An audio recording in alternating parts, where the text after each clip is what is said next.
Get out and stop pretending you understand any of this, Janitor.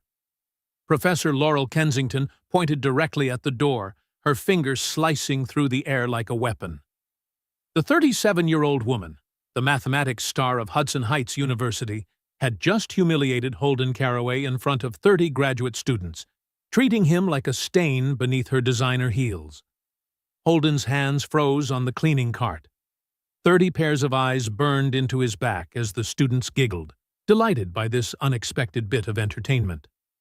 Laurel stood beside the chalkboard covered in complex equations, her framed PhDs glittering on the wall behind her like trophies of intellectual superiority. But instead of leaving, Holden stepped closer to the mathematical proof she was presenting. His deep blue eyes swept across the elegant symbols with an intensity that made Laurel's confident smile flicker for a split second.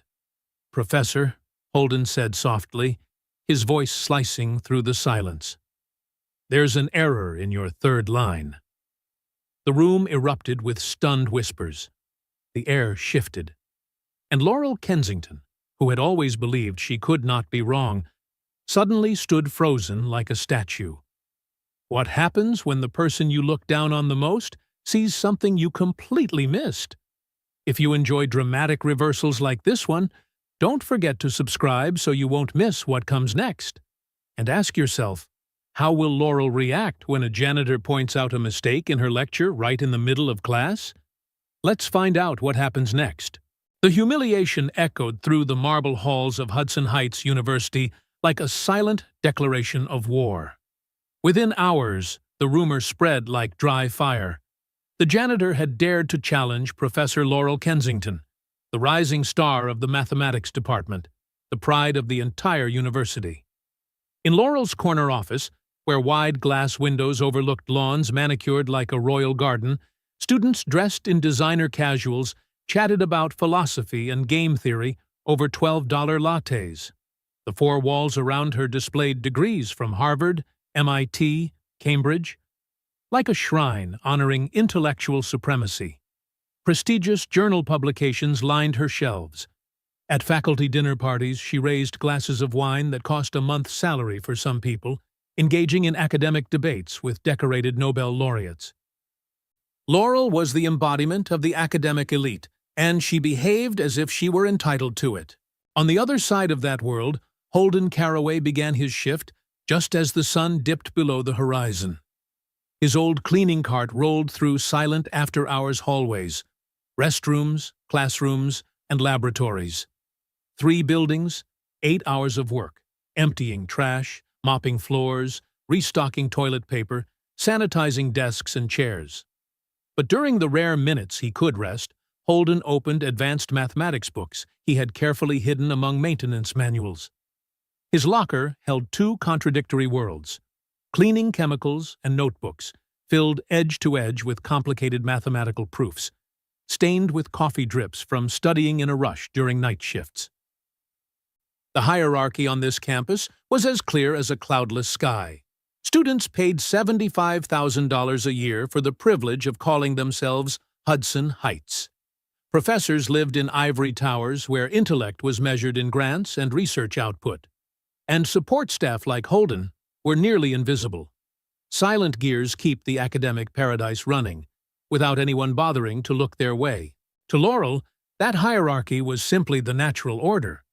Intelligence, she believed, only flourished in prestigious families, expensive schools, and elite social circles. She dated Dr. Clayton Reeves of Columbia as living proof of that belief, a way to reinforce the class she considered herself part of. When she saw maintenance staff enter a classroom, she didn't even bother to look up. In Laurel's eyes, they lacked the capacity for meaningful conversation, let alone any understanding of advanced mathematics.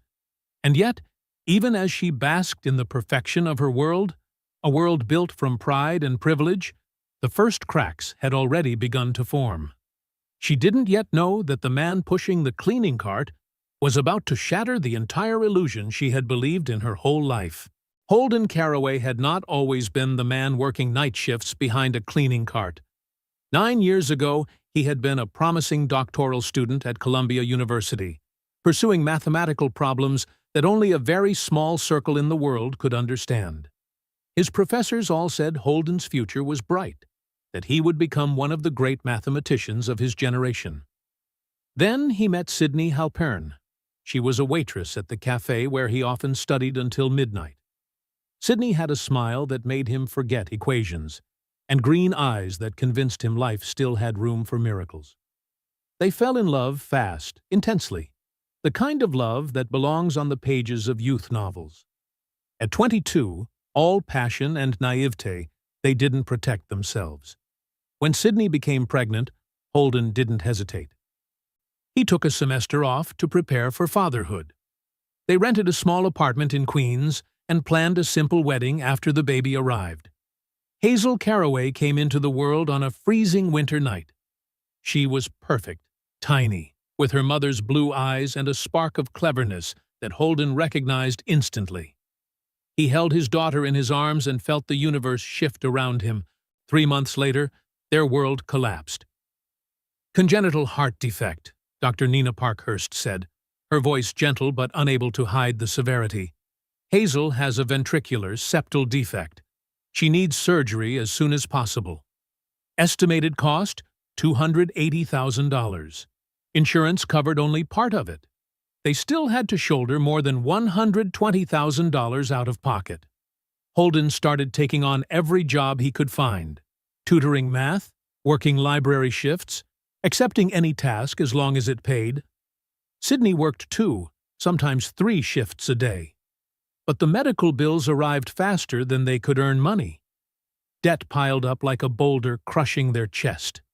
The stress began tearing their relationship apart. Sydney barely slept, haunted by every wheezing breath Hazel made. Holden struggled to juggle research and endless jobs. They argued about money, about the future, about choices neither of them had the strength to make anymore. Then one morning, Holden woke to find a piece of paper on the kitchen table. "I can't do this anymore. I'm sorry. I love Hazel, but I'm not strong enough for this. I wish I could endure it, but I can't. Please don't look for me. Sydney." The closet was empty. The joint bank account was wiped clean, and Holden, 23 years old, not yet graduated, holding a baby with a heart defect, was left alone. The decision came quickly and brutally. Holden couldn't continue his PhD program when his daughter needed him every minute. He couldn't do 80 hours of research a week while Hazel needed surgery. He withdrew from Columbia, set aside his dream of becoming a professor, and took a janitorial job at Hudson Heights University. The night shift, steady pay, and most importantly, excellent health insurance. That was 9 years ago. Now Hazel was 8, a bright, clever girl who loved math just like her father. She had already undergone 2 surgeries, but soon she would need the biggest, riskiest, most expensive one. Estimated cost, $340,000. Every night, after tucking Hazel into bed in their small Bronx apartment, Holden put on his jacket and went to work. He mopped silent hallways, emptied trash in offices still glowing with lamplight, and during tiny pockets of rest, he opened math books. Because no matter how much life had stolen from him, it couldn't steal his passion. Mathematics ran in Holden's veins. It wasn't something he chose, it was something he was.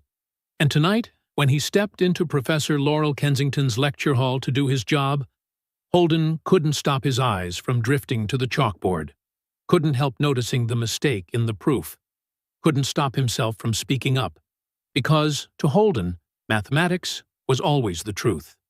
Even when that truth got him humiliated in front of 30 students.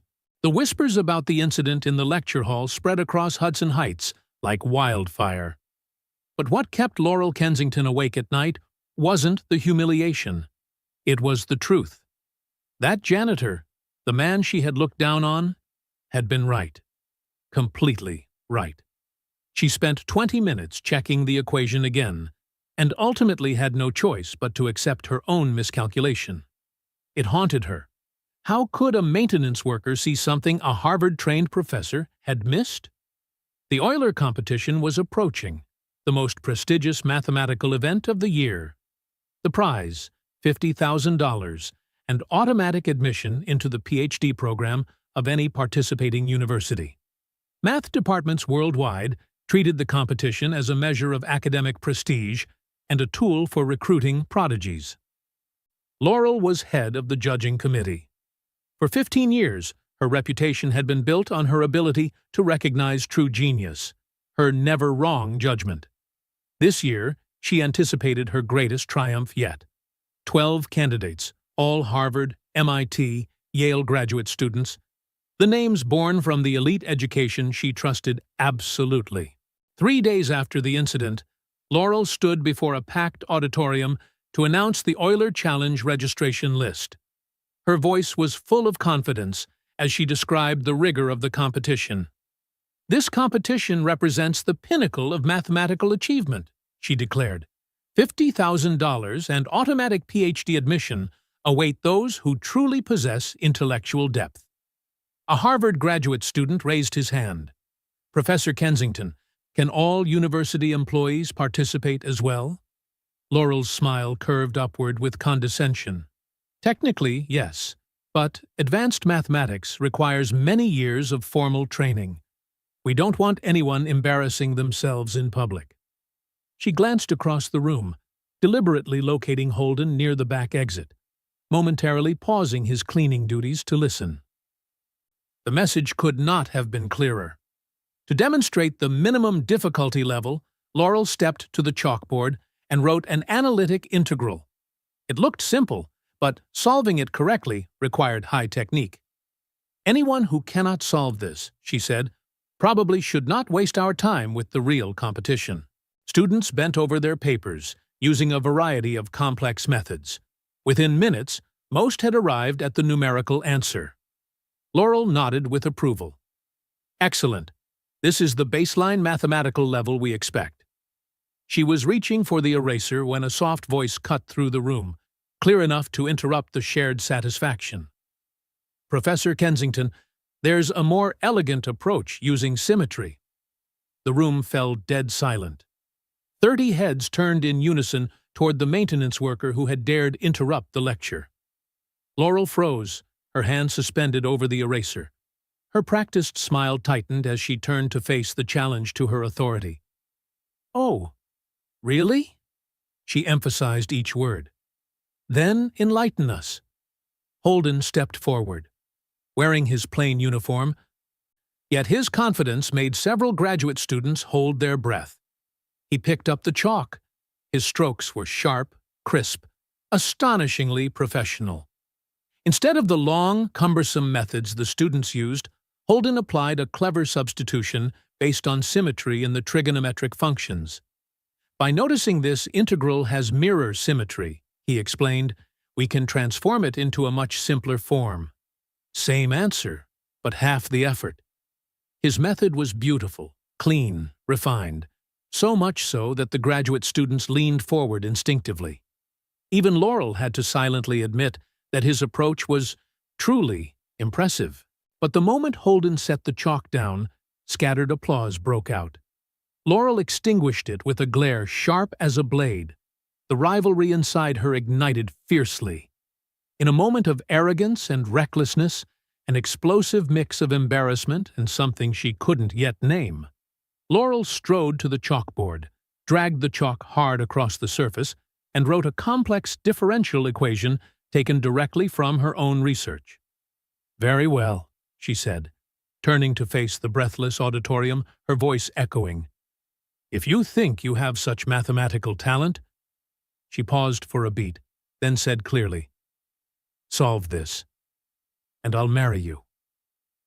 An awkward ripple of laughter swept across the room. The joke was clearly meant to humiliate, but beneath the mockery was a real challenge, a battle for dominance. Holden looked at the problem for 30 seconds, seconds that felt like an entire lifetime. Then he began to write. What happens when arrogance meets the one opponent truly worthy of it? The differential equation Laurel had written stared back at her from the chalkboard like an accusation. She had written it in a moment of impulse. a humiliating blow she believed Holden Carraway would never be able to touch. This was graduate-level mathematics, the kind she herself had needed weeks to solve during her doctoral research. The auditorium sank into tense silence as Holden approached the board. The chalk in his hand moved with methodical precision, each stroke decisive, unexpectedly confident. Laurel stood watching, waiting anxiously for him to stumble, for some tiny sign that would validate everything she'd always believed, that only the formally trained could understand mathematics of this magnitude. But that moment never came. Holden analyzed the problem step by step, identified the type of equation, chose the correct mathematical tools, and then applied them with the mastery of someone who saw the structure from the inside, not someone who had merely memorized techniques. In just 5 minutes, he presented the complete solution. Laurel felt the blood drain from her face as she checked each step he had written. Every line was correct. Every transformation aligned perfectly with the results from her own research. "Professor Kensington," Holden set the chalk down, his voice gentle as a thin blade. "The solution is complete. Would you like me to verify the boundary conditions as well?" The room erupted in shocked whispers. Students pulled out their phones. They knew they were witnessing something unprecedented. News hit social media instantly. A janitor had just solved a research-level problem in front of the brightest talents from Harvard. Laurel forced her shoulders straight. "A lucky guess," she said, but her voice lacked its usual confidence. "One problem doesn't prove mathematical maturity. Anyone can memorize a technique without understanding the theory." But her dismissal sounded like hollow metal striking a brick wall. The elegance in Holden's method refuted her instantly. From the back row, Dr. Brielle Marchand of Princeton stood up. She had witnessed many geniuses in her life, and something in Holden's approach felt deeply familiar. "Very impressive," she said, walking toward the front. "Your method was both rigorous and insightful." Laurel's jaw tightened. Having another professor praise Holden felt like a direct threat to the career she had spent years constructing. "Since you're so confident, Mr. Laurel asked, trying to keep her voice steady. "Carraway, Holden Carraway." "Mr. Carraway," Laurel announced, each word sharp and cold. "I formally invite you to participate in the Euler Challenge. But when you fail publicly, remember that I tried to spare you the embarrassment." The gauntlet had been thrown. Academic pride versus working-class resolve. The entire mathematics community was holding its breath. The next morning, registration opened. Unlike usual, Laurel personally supervised the preliminary screening round. She had to ensure Holden would be eliminated immediately. 3 problems, each one harder than the last, designed by Laurel herself, problems requiring years of formal training just to approach. 12 candidates filled the conference room. 11 were graduate students from Harvard, MIT, Yale, each carrying a flawless pedigree. The 12th, Holden Carraway, still in his maintenance uniform, looking as out of place as a wrong note in a chamber orchestra. Reed Lawson from Harvard cracked his knuckles smugly. Tessa Alden, Laurel's star student, reviewed her notes one last time. Corbin Ellery from Yale adjusted his designer glasses with reflexive arrogance. "You have 90 minutes, Laurel announced. "Solve all 3. Problem 1. Find the maximum of a constrained function." The graduate students plunged into pages of lengthy calculations. Holden didn't. He visualized the geometry, saw the intersection point of 2 curves, and solved it cleanly with a single stroke. Problem 2. Analyze a special matrix. The others drowned in systems of equations. Holden simply examined the matrix structure, recognized the pattern, and read the answer. Problem 3. A famous historical problem involving an infinite series. The candidates used modern methods. Holden solved it using Euler's classical style, true to the spirit of the competition. "Time," Laurel said, though the sharpness in her voice had vanished. When the solutions were reviewed, one truth made Laurel turn pale. Holden's answers were not only correct, they were more elegant, more refined, more insightful. Dr. Marchand examined his work with growing fascination. Holden's style felt familiar. His reasoning, the flow of his proofs, the tools he selected, all reminded her of someone she once knew. "All candidates pass," Laurel announced reluctantly. "The official competition begins tomorrow." But the real battle had already begun inside Laurel's mind. Her worldview was cracking under the weight of reality. How could someone without formal training demonstrate mastery like this? That night, Laurel sat alone in her office, searching for information on Holden Carraway. No academic records, no research publications, no trace of formal training. The emptiness made her frustration intermingle with a feeling she refused to name: curiosity. Online, the hashtag Janitor Professor began to go viral. Math departments everywhere were arguing fiercely. Can true genius appear outside the system? Her boyfriend, Dr. Clayton Reeves of Harvard, called, his voice dripping with dismissive contempt. "Laurel, you can't seriously respect that janitor. It's embarrassing." But Laurel couldn't shake the image of Holden. Steady hand with the chalk, razor-sharp mind, quiet confidence. For the first time in her career, she wondered, did intelligence truly follow the path she had always believed? Now, it was no longer just a matter of academic pride. It reached into Laurel Kensington's reputation, her beliefs, and the very core of her academic identity. How far was she willing to go? To defend everything she thought she knew about genius. The small Bronx apartment was silent, except for the steady breathing of Hazel. Holden sat beside his daughter's bed, the streetlights filtering through the thin curtains and casting pale yellow streaks across the wall. Hazel looked tiny beneath the thick blanket, strands of gold-brown hair falling gently over a pillow whose floral pattern had long faded. In her arms, the old stuffed bear, held tight like a protective charm. "Daddy?" Hazel asked in a sleepy voice, thin as a breath. "Is the competition tomorrow important?"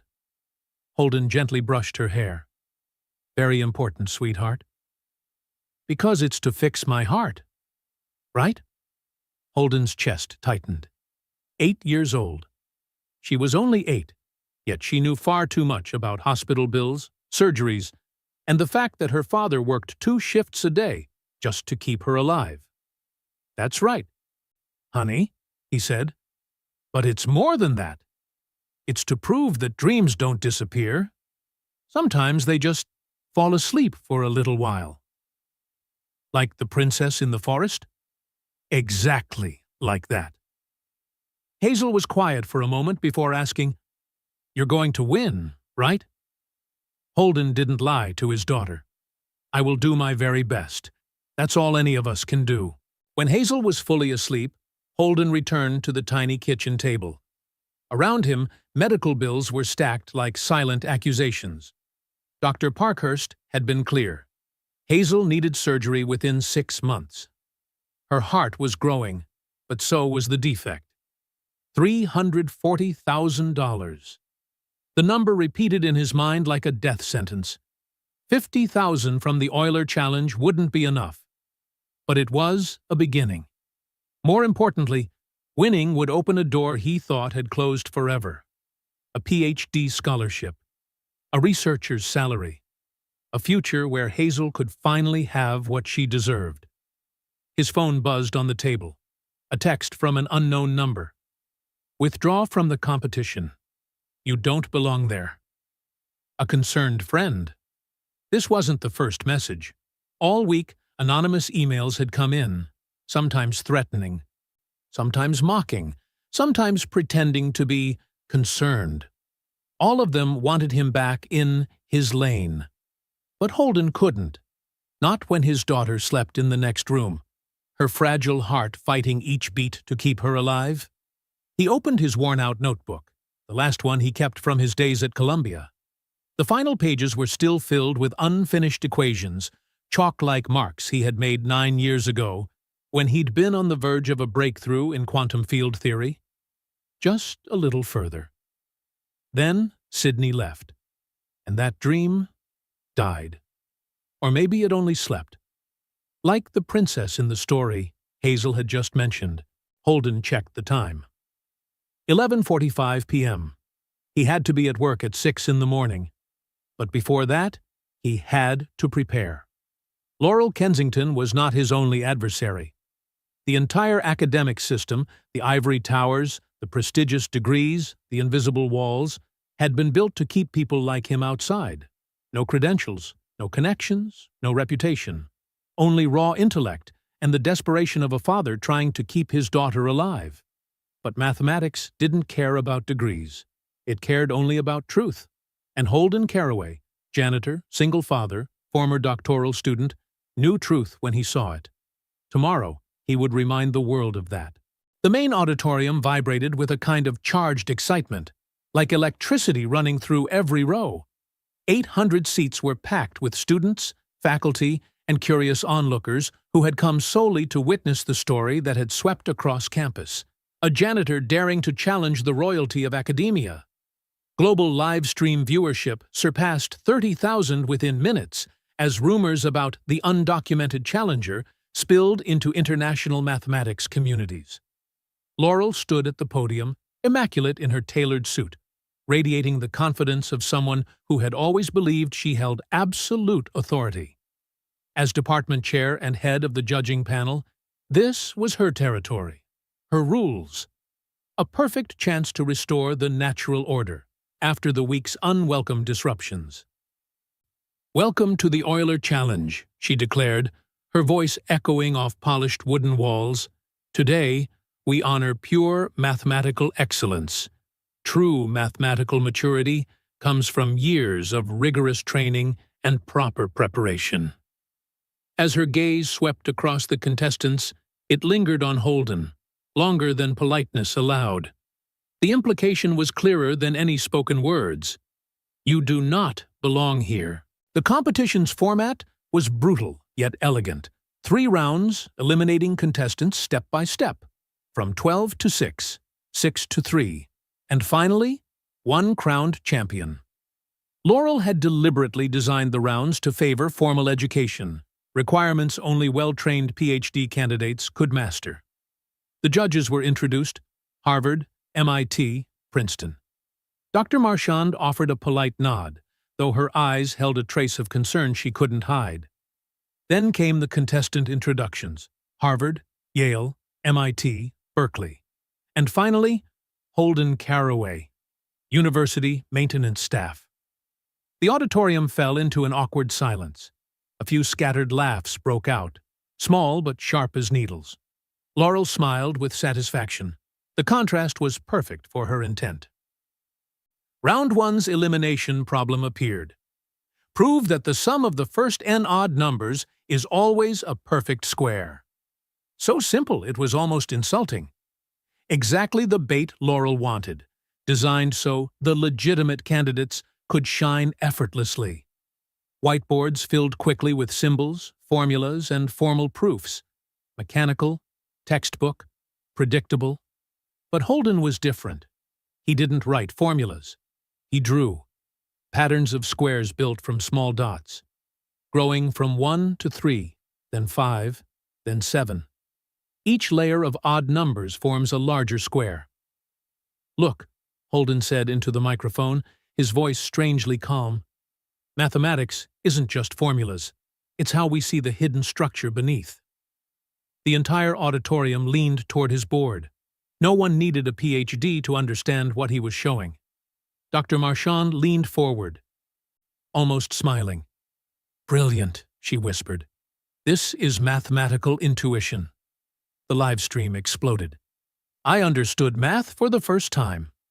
Pure genius. Why didn't we learn it this way?" Laurel's lips tightened. Control was slipping from her grasp. Results. All contestants advanced to round 2, but the auditorium had clearly shifted toward Holden. A turn Laurel had not anticipated. #JanitorGenius began climbing the trending charts. During the break, social media erupted. Academic debates are split into 2 factions: natural talent versus credentialed power. University trustees arrived to witness the phenomenon now going global. Laurel's ex-boyfriend from Harvard, Dr. Clayton Reeves, even flew in, dismissing it as Laurel's little circus. Major news networks began setting up cameras. Media outlets sensed a deeper cultural story, a clash between the elite and the invisible. Evelyn Ashbourne, billionaire, the program's primary donor, sat in the VIP row, her eyes sharp as a blade. She wasn't just observing, she was evaluating. Meanwhile, Dr. Marchand pulled Laurel aside. "Laurel, your format seems harsh. Are you sure this is an appropriate difficulty level?" "We maintain the highest standards," Laurel replied, her voice so defensive it almost sounded artificial.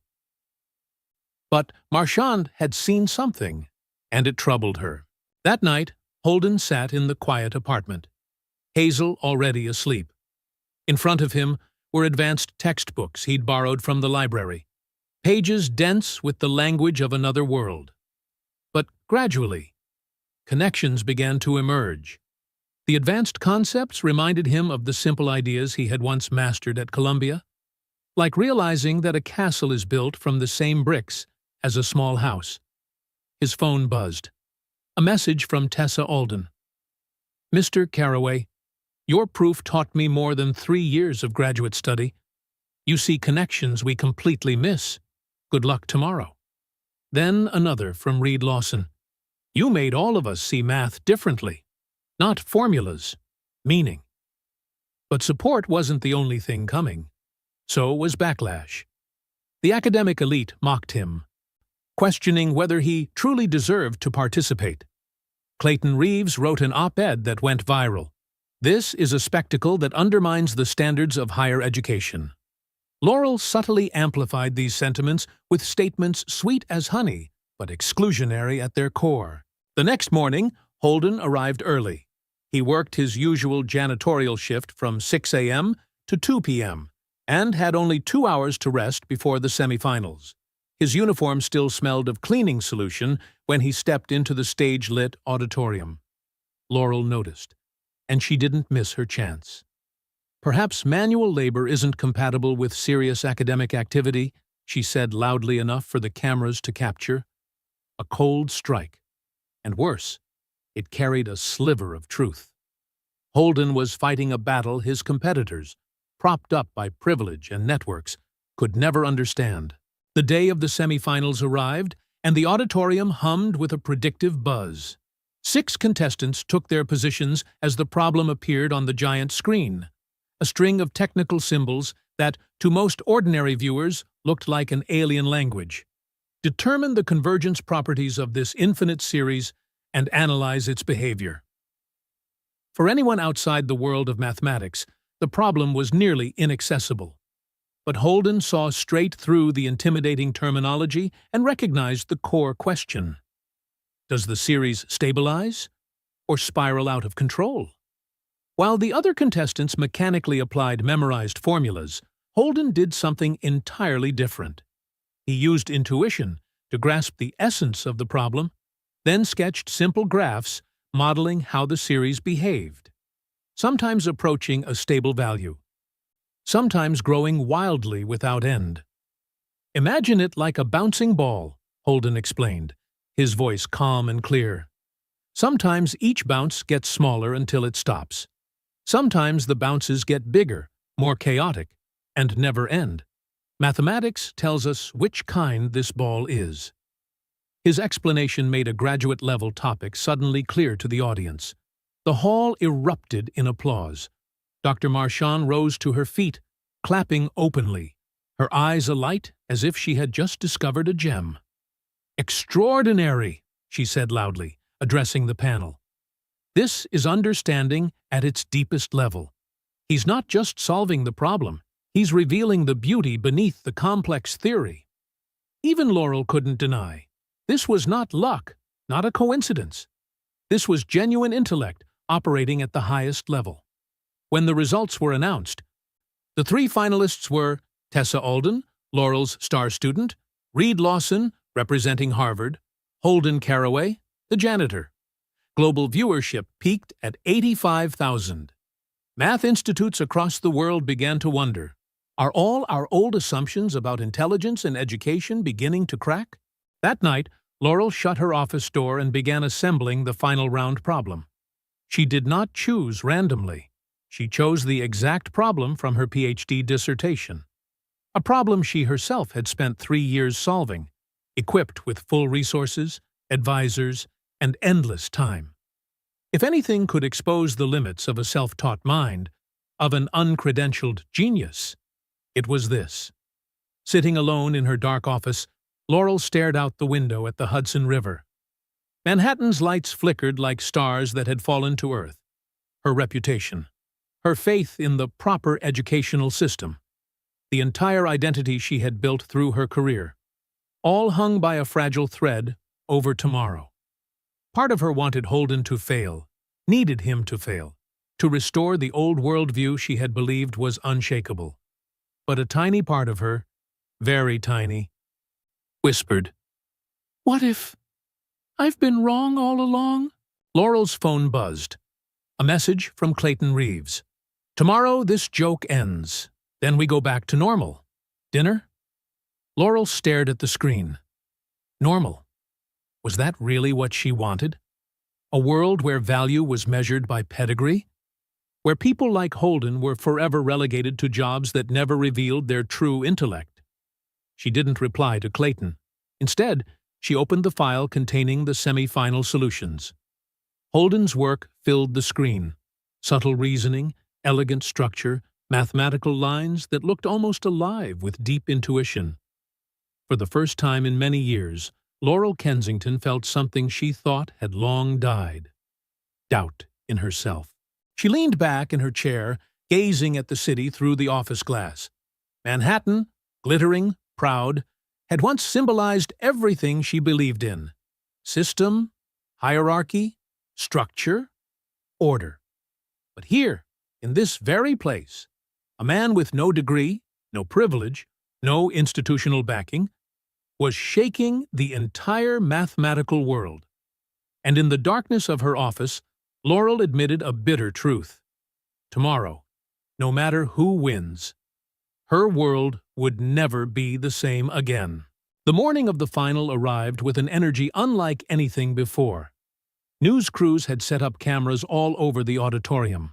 Online viewership had swelled past 120,000 people worldwide, all waiting to witness the ultimate showdown between genius and prejudice. In the front row, Evelyn Ashbourne sat among board members and the press.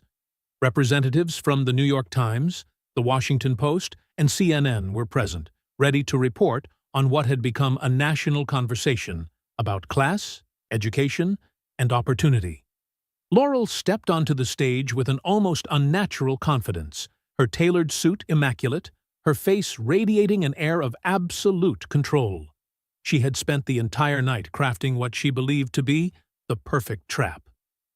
"Ladies and gentlemen," she began, her voice booming across the packed auditorium. "Today's final challenge represents the highest standard of mathematical excellence. With the unprecedented international attention this competition has received, I will be applying what I call the Kensington Standard, the most rigorous test of mathematical maturity ever administered." Dr. Marchand shifted uncomfortably in her judge's seat. Something in Laurel's tone told her this was no longer about academic evaluation. It smelled personal. Instead of a single problem, Laurel unveiled a ruthless 3-part challenge designed to crush any hope Holden might have left. Solve a graduate-level problem in 90 minutes. Present the solution before a panel of expert mathematicians. Defend the approach against aggressive questioning from specialists. This format will distinguish true mathematical maturity from well-intentioned guesswork, Laurel concluded, her eyes locking onto Holden, one of the final 3 contestants. The real betrayal appeared when the problem flashed onto the giant screen. Holden's blood froze as he realized what Laurel had done. This wasn't simply a difficult problem. It was the topic of her doctoral dissertation, a problem she herself needed 3 years to solve, backed by unlimited resources and a team of expert advisors. The technical language on the screen looked alien and frightening to most of the audience, but the mathematicians in the room immediately recognized the impossibility of what Laurel had set up. This problem demanded deep knowledge from multiple branches of graduate-level mathematics, knowledge that typically required years of formal study. Tessa and Reed exchanged knowing looks. As graduate students within Laurel's academic orbit, they had encountered variations of the problem in her advanced seminars. They had years of coursework behind them and direct exposure to the methods Laurel had published in her research. Holden, however, he had 90 minutes to solve something Laurel took 3 years to conquer. Dissatisfied murmurs spread across the auditorium as the mathematics community collectively recognized the rigged game unfolding before them. The live stream chat exploded with outrage, viewers worldwide realizing they were witnessing academic sabotage in real time.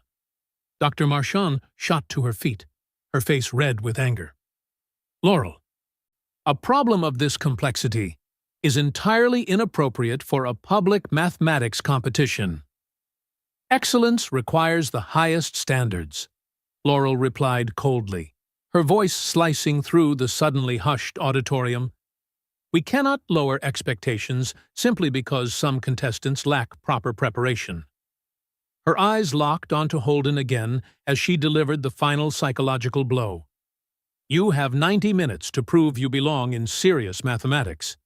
Anyone unable to demonstrate true mathematical sophistication should consider withdrawing with dignity, rather than prolonging this painful display. The countdown clock began its merciless descent.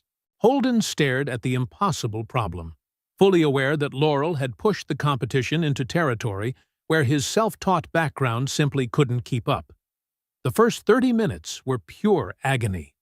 While his competitors had already filled their boards with layers of equations and refined symbols, Holden was still struggling to find a single foothold, a way to even enter the maze Laurel had constructed. The mathematics at this level required layers of knowledge he had simply never been formally taught.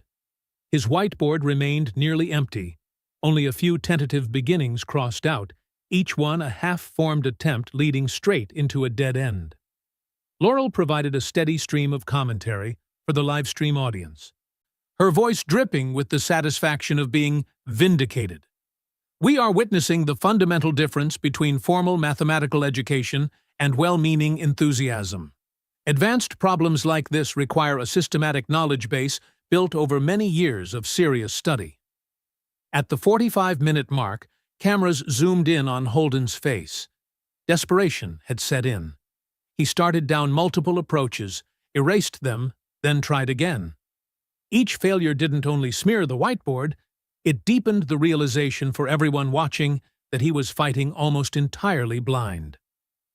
Meanwhile, Tessa and Reed progressed steadily along the solution path Laurel expected. Their formal training provided a detailed map through the theoretical wilderness that Holden was stumbling through in the dark. Comments poured rapidly into the live stream chat. He's completely lost. This is painful to watch. Kensington was right. Proper training matters. The janitor finally hit his limit. Academic Twitter erupted with vindicated reactions from Kensington supporters. The narrative swiftly shifted from outsider shaking the system to amateur exposed by real academic rigor. Everything Laurel had predicted appeared to be unfolding perfectly before hundreds of thousands of witnesses. At the 60-minute mark, disaster struck. Holden made a critical error in his third attempt. He applied a theorem incorrectly, one he had only ever half understood from hurried readings. The mistake spread like a virus through his argument, collapsing the entire structure he had tried to build. Holden stood frozen, chalk trembling in his hand, staring at the mocking lines of equations revealing the gaps he couldn't hide. For the first time since this saga began, Holden Carraway looked like a man truly broken. Laurel's voice cut through the quiet, sharp as a blade honed for maximum damage. Perhaps we should allow struggling contestants to withdraw with dignity, rather than prolong this painful display. Some challenges simply exceed the limits of non-traditional preparation. The suggestion fell with the weight of a hammer blow. Cameras zoomed in on Holden's face, capturing the exact moment his once steady confidence fractured into doubt and shame. That image would be replayed millions of times, the moment a supposed genius collided with an unbreakable wall called institutional knowledge. At the 75-minute mark, Holden set the chalk down and closed his eyes. The entire auditorium held its breath. He looked like a man ready to accept defeat in silence, acknowledging that raw talent had finally met a boundary it could not cross. A victorious smile crept across Laurel's face. She believed she had finally proven the truth she had clung to for years, that formal education and proper training were the only paths to true excellence.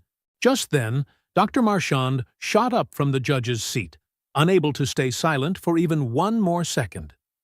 "Before we continue," Marchand said, her voice rising with an authority that made the entire auditorium hold its breath. "Let us remember this. The greatest discoveries in the history of mathematics came from those who dared to walk paths the world had never imagined." Her words cut through the fog of doubt surrounding Holden. A memory resurfaced, an old seminar with Marchand back at Columbia. A classical method, considered outdated by the modern world, yet powerful in its simplicity. Holden opened his eyes. A spark flickered in his mind. 15 minutes left.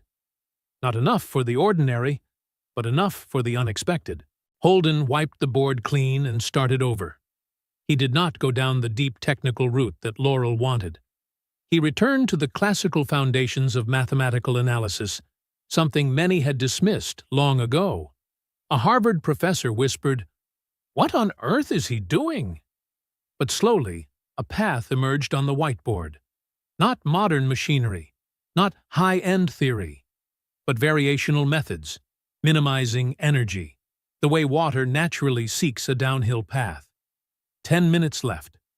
Holden assembled each piece, guided by instincts honed from years of self-study.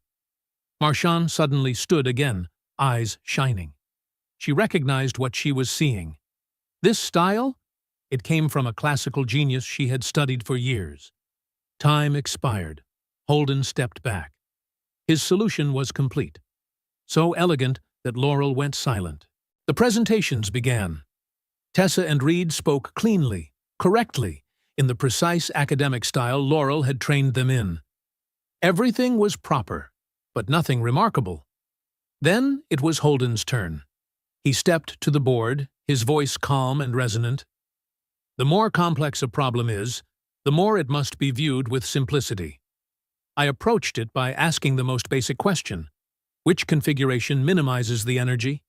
From there, I used classical variational methods." He didn't finish. Laurel leaped to her feet, her voice sharp as a blade slicing the air. "Mr. Carraway, this problem requires non-linear operator theory. Classical variational methods cannot handle the domain's lack of compactness. Do you even understand Sobolev embedding?" She turned to the judges, radiating authority. "This is precisely why serious mathematics requires formal training. You cannot use 18th-century tools to solve a 21st-century problem." The room murmured. A few professors nodded, swayed by her derision. Holden didn't flinch. He turned to the board and added one more line. "Professor Kensington, I handled the compactness issue using the Poincaré inequality combined with the direct energy estimate. Please look at lines 7 through 12. He pointed to the board, still steady. "As for Sobolev embedding, I don't need it. I work directly with the energy functional rather than detouring through abstract function spaces. The path is different, but the mathematics remains rigorous." Laurel's face flushed. Her voice trembled, though she tried to maintain the upper hand. "You ignored regularity theory. How can you prove the solution is smooth enough to satisfy the boundary conditions?" Clayton Reeves, her boyfriend, stood abruptly in the VIP row, cutting in. "Exactly. This is a serious gap. Laurel, you should demand—" Dr. Marchand's voice cracked across the room, icy and immediate. "Dr. Reeves, sit down. This is a competition for the contestants, not a stage for outsiders." Silence froze the auditorium. She turned to Laurel. stern. "Catherine, allow Mr. Carraway to finish. If there is a gap, we will see it when we verify." Then she faced Holden again. "Mr. Carraway, please explain the regularity issue." Holden nodded and continued writing. "I don't need the level of regularity the professor demands because this energy minimization problem is convex. You can see that in line 4. He pointed to the Hessian matrix. "With convexity, a weak solution automatically becomes a classical solution, per Weyl's theorem. I cited it in line 15. Then he turned back to Laurel, meeting her eyes. "Professor Kensington, you assumed this was a highly nonlinear problem. But viewed through minimization, that nonlinearity disappears. That is why classical methods remain effective." In the audience, an MIT professor whispered, "Good Lord, he's right. The problem really is convex." Another nodded. "Kensington used a cannon to shoot a mosquito." Laurel tried one last lifeline. But references? You cannot invent a method without grounding it in existing research. Did you read Evans, Gilbarg, Trudinger?" Holden gave her a small, gentle smile, the first hint of emotion he'd shown. "I read both. And I also read Euler and Lagrange. They solved similar problems using similar principles." He paused, his voice deepening. "Mathematics doesn't care about trends. It cares about truth. And sometimes, the truth is simpler than we think." The room fell silent. A soft scraping of a chair echoed. Tessa Alden, Laurel's own student, stood, her voice shaking. "Professor, I think Mr. Carraway is right. The convex structure really does simplify the problem." Reed Lawson added, "I agree. This is not a gap. It's a deeper perspective." Laurel looked around. Her students, her colleagues, the audience, everyone was leaving her side. Dr. Marchand stepped to the podium. "The judges will need 20 minutes for independent verification." The auditorium descended into breathless silence. 4 professors, Princeton, MIT, Stanford, and Marchand, gathered around 4 auxiliary boards to examine Holden's proof. Every symbol was rewritten, every inference retraced, every step scrutinized as if panning for gold. The live stream surpassed 150,000 viewers. The global mathematics community held its breath. Laurel sat in a corner, her hands clasped so tightly they'd turned white. Clayton moved to approach her, but she shook her head. She didn't want comfort. She needed to face this. Finally, Marchand returned to the microphone. Her expression was solemn. Her eyes were bright. "Ladies and gentlemen," the entire room leaned forward. "Mr. Carraway's solution is complete, rigorous, and," she smiled for the first time in the entire competition, "exceptional. This is one of the most creative and elegant proofs I have seen in my 30 years of doing mathematics." The auditorium erupted. Cheers shook the walls. The live stream exploded. Academic Twitter ignited. Someone shouted, "When's the wedding, Professor Kensington?" The whole hall roared with laughter. Laurel buried her face in her hands, crimson. Holden stepped to the microphone, not proud, not mocking, just dignified. Today reminds us that intelligence can come from anywhere, that simple paths can lead to the deepest truths, and that we should look beyond what our eyes can see. He glanced toward Laurel, not with spite, but with understanding. Mathematics brought us together today. I hope it continues to do so, beyond boundaries and beyond prejudice. And just like that, he didn't only win the competition. He won the intellect. He won against prejudice. He even won the heart of the person who once saw him as the lowest of the low. As the applause was still thundering across the auditorium, Dr. Marchand rose and walked to the main microphone. With just a slight lift of her hand, the noise faded, a reaction only someone with true authority could command. "Before we conclude," Marchand said, her voice calm, yet carrying the weight of something profoundly significant, "I have a disclosure to make." The entire hall dropped into a thick, palpable silence.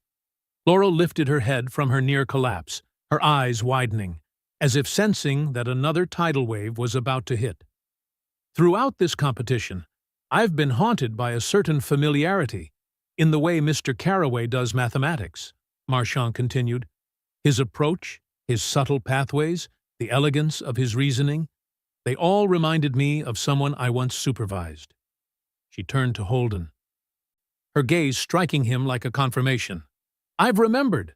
Holden Carraway was one of my most outstanding PhD candidates at Columbia. The sentence hit the auditorium like lightning, splitting the sky. Several people gasped. Laurel instantly went pale, blood draining from her face. Marchand opened an electronic record and went on, her voice sharp but never cruel. Mr. Carraway completed all doctoral coursework with the highest marks. He passed his qualifying exam, cleared his preliminary dissertation review under my supervision, published 3 papers in top journals, earned the prestigious Sloan Fellowship, and held a GPA of 3.96. A heavy silence fell. Not a silence of doubt, but in shock. Laurel froze. Each sentence was a blade reminding her that she had publicly humiliated someone whose accomplishments outranked her own. Marchand continued, her voice softening, infused with humanity. Mr. Carraway left the program in his final year because his daughter required treatment for a heart condition. He chose to be a father over being an academic. His departure was a tremendous loss to our department. A wave of emotion rippled across the room. Then came the outrage, not directed at Holden, but at the system that allowed a PhD-level mathematician to work as a janitor for 5 years. On the live stream, comments blew up. Oh my God. Unbelievable. This system is truly rotten. Meanwhile, Holden's phone began vibrating non-stop. MIT sent an immediate admission offer with full funding. Harvard, Princeton, Stanford, all followed within minutes. Evelyn Ashbourne, the billionaire and chair of the board, stood up. Her razor-sharp gaze cut across the room. Mr. Carraway, she said, her voice deep and decisive, the tone of someone accustomed to making monumental decisions. I will cover all medical expenses for your daughter's heart surgery. But she wasn't finished. I will also establish the Carraway Fellowship, worth $10 million, to support university staff who are overlooked yet possess academic ambition, just like you. A third wave of applause erupted, not polite applause, but the kind that lifted the entire room to its feet. The camera slowly turned toward Laurel. Her face was blank. Pain, shame, and disbelief braided into one expression. She had once believed she stood at the peak of the academic hierarchy. She had once believed Holden was a reckless outsider. Now she understood. She had fought to destroy someone more gifted than her in every measurable way. And ironically, she had once promised to marry him if he solved the problem. A spiteful joke now turned into a national punchline. The live stream burst into flames. Ma'am, time to keep your promise. That plot twist hits hard. So, are y'all getting married or what? Laurel felt the ground drop out beneath her feet. Amid the uproar, people forgot something crucial. Laurel still hadn't spoken a word. Everyone turned toward her, the once proud professor, the woman who had weaponized her authority to humiliate Holden, the architect of a competition engineered to break him. Now she had to face the truth. She hadn't just misjudged a man. She had gone up against a genius far beyond even her own expectations. The auditorium, the live stream, the international mathematical community, all waited for the final question. What would Laurel Kensington say to the man she once sought to tear down? An apology? An explanation? Or something entirely different? The conclusion of their intellectual and emotional collision was only just beginning. Hours later, the once noisy auditorium now held only 2 people. Laurel sat silently in the front row, her eyes fixed on the whiteboards where her entire worldview had been dismantled piece by piece. The lines of the proof were still there, calm, exact, and shining in a way her own blinding pride had prevented her from seeing. In the vast, cathedral-quiet space, Holden approached. He was still wearing his janitor uniform, even though his phone hadn't stopped buzzing with prestigious offers from MIT, Harvard, Princeton, Stanford. "Laurel," he said softly, calling her by name for the first time. Laurel lifted her head. Her eyes were wet. "I owe you more than an apology," she said, her voice trembling. "I owe you recognition. I owe you the right perspective of who you truly are. And I have to admit who I became in the process of trying to tear you down." Her voice tightened. "I let prejudice blind me to the truth. I am ashamed of every insult and every action I took against you." Holden sat beside her. No anger, no bitterness, only the calm of someone who had endured too much loss to cling to old wounds. "Laurel," he said, "many people judge by appearances, but not everyone has the courage to look back at themselves." A deep silence, not tense, but opening. "As for my ridiculous proposal," Laurel whispered, her face burning with embarrassment. Holden smiled, a real smile, the first he'd ever given her. "So, are you retracting the offer?" Laurel looked straight at him, for the first time without a trace of arrogance in her eyes. "If you're willing to get to know the real me, not the prejudiced professor, but the woman who just learned a very hard lesson, I'd like to invite you to dinner, as equals." "I'd like that," Holden replied. "I think we both still have a lot to learn about each other." In that quiet moment, they both felt something shift. Not lightning bolt love, not a fairy tale, but a beginning, built on respect, intellect, and genuine equality. 6 months passed. The university buzzed with headlines. Dr. Holden Carraway returns to Columbia to complete PhD as visiting scholar. Professor Kensington establishes Carraway Fellowship for overlooked talent. Hazel Carraway's heart surgery successful. The campus lit up whenever Holden and Laurel walked together, not as janitor and professor, but as colleagues, friends, and perhaps, in time, something more. Their relationship blossomed naturally, gently. Not a sugary romance, but a connection forged through intellect, challenge, and mutual respect. They debated, they learned, they supported one another, and they grew. But their story did something far bigger. It ignited a movement. Across social media, people began sharing stories of hidden talent behind ordinary uniforms. A cook who had once been an engineer, an Uber driver with a law degree, a security guard who used to be a novelist. The country began asking, how many brilliant minds are we wasting? One morning, Dr. Nina Parkhurst, Hazel's cardiologist, called. The surgery was a success. Her heart has recovered beautifully. She can live a completely normal life. Holden froze for a second before tears filled his eyes. When he lifted Hazel into his arms, both father and daughter cried, not from fear anymore, but from relief and pure hope. "Daddy won, right?" Hazel asked, her voice tiny but happy. Holden squeezed her gently. "Not just me. Us. All of us won." Laurel stood in the doorway, watching quietly, her heart tightening with a different kind of emotion. For the first time in years, she understood. Prestige does not define worth. The human heart does. Intelligence doesn't wear a uniform. Talent doesn't need lineage. And love never obeys society's hierarchy. Ask yourself, today, how many extraordinary people did you overlook because of the job they do?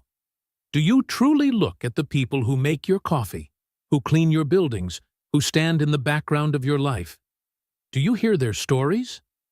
Because maybe the person you least expect is the person you most need to know. If this story made you think, share it. If it restored your faith in people, leave a comment. And if you've ever been underestimated, tell us your story. If you enjoy stories like this, Stories that remind us that extraordinary things often hide in the most ordinary places. Hit like, subscribe, and turn on notifications. We have many more journeys to share, stories of kindness, intelligence, and the comebacks that warm the heart. See you in the next video of True Tale Time.